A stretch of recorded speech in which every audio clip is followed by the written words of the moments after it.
KCAL News Mornings.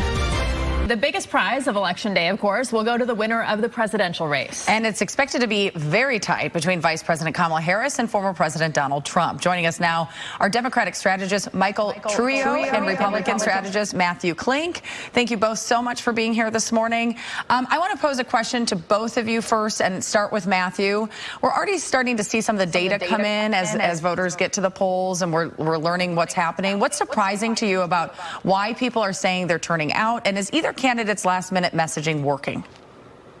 I think the thing that surprises me most right now is the one, that in 2020 there was 110 million early voters. There have been roughly 82 million so far. The number is down, which isn't surprising. But what is surprising is the number of Republicans who said that they have voted early, and the decreased turnout in key Democrat strongholds like the city of Philadelphia. Which means that, again, that could pose some big problems for Kamala Harris later this evening. But generally speaking, Republicans are enthusiastic, Democrats are enthusiastic. The last-minute messages by both campaigns is really geared toward getting people, even infrequent voters, to head to the polls. And I think that most of America is collectively gasping that Election Day is finally here. Yeah, I think that's true. Michael, I want to ask you the same question. He calls it enthusiasm. I've heard a number of Democrats say they're very anxious. What are you hearing? Well, I'm going to cure everyone's anxiety. By this time tomorrow, Kamala Harris will be your president, so LA could take a long breath, get the anxiety out, go for a walk. Our own Angelino, our own Brentwood resident of Kamala Harris, will be your president. Everything will remain normal. Nothing weird is going to happen. No weirdo is going to be your president tomorrow. And as opposed to 2020, that was an apple, and today's a complete orange. People are reverting back to going to their church or their YMCA or their local elementary school and getting their I voted sticker just like they used to before COVID. Okay, I want to ask a question to each of you because of your different parties. I want to start with you, Michael. Harris has taken a very different tone on Gaza depending on who she's talking to, on where she's campaigning. Are you concerned about possibly losing Michigan, where she's lost the confidence of Muslim and Arab voters? No. Governor Whitmer has made it a priority to make sure Michigan stays a part of our blue wall.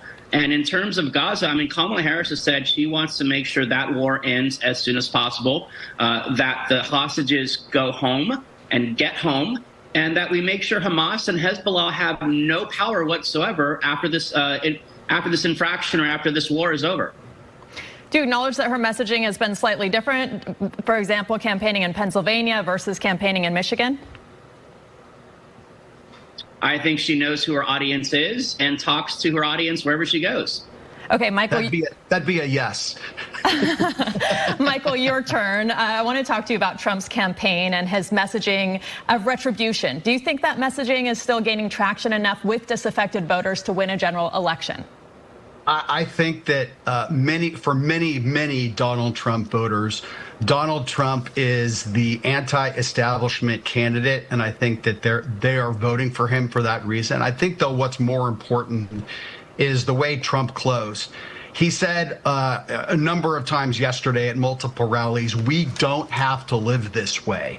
And he asked the proverbial question that Ronald Reagan asked when he was running against Jimmy Carter: are you better off now than you were 4 years ago? And the answer is a resounding no. The economy is worse. People are paying more for everything. There's global uncertainty and part of strategic weakness by the Biden and Harris administration.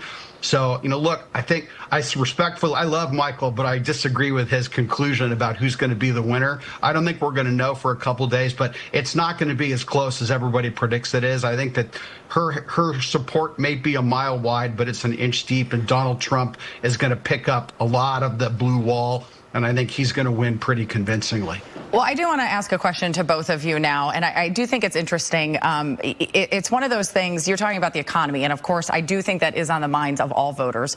But when you're looking at specifically women, I find it fascinating that in my lifetime, I always, as a reporter, would go out and I would talk to pro-life voters. They were a single-issue voter for years and years and years and years, could always count on it. Now, we are starting to see on the other side of things, the pro-choice voter is making this in some of the data, showing that it is now a single issue vote post-Dobbs, which I don't think we've ever seen before. Matthew, I want to start with you on that.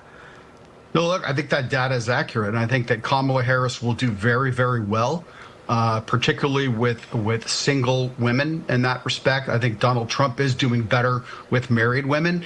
And I will, to answer your question another way, you know, there's been a lot of talk about the gender gap in this election, that Kamala Harris is getting 50% of the women to 41% for Donald Trump. The gap is even more severe in the other direction. Donald Trump is getting 58% of men to 40% for Kamala Harris.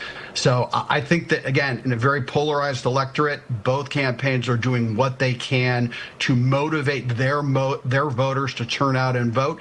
And the Democrats are smart to use the choice and the Dobbs decision to turn out their voters. I don't think it's going to be enough to overcome the economic chaos caused by the Biden-Harris administration. Michael?